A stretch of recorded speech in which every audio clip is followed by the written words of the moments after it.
February 1st, 2020, Arizona REALTORS released a revised Residential Resale Real Estate Purchase Contract. It contains 3 changes, and if you haven't yet given it a look, I recommend that you do so.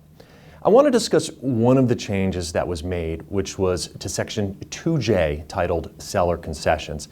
Previously, work groups that were charged with drafting and revising this contract, they attempted to limit and, more precisely define the term seller concessions. In fact, the February 2017 version of the contract actually contained a list of permissible costs.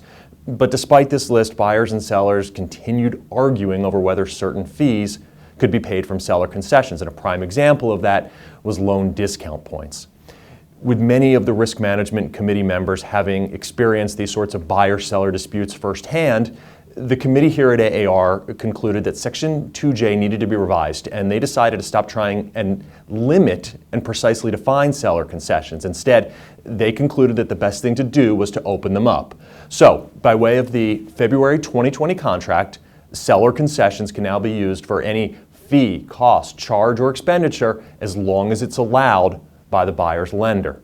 As a result of this change, it's much more likely that buyers will be able to utilize the full amount of the seller concessions, which is typically the seller's original expectation.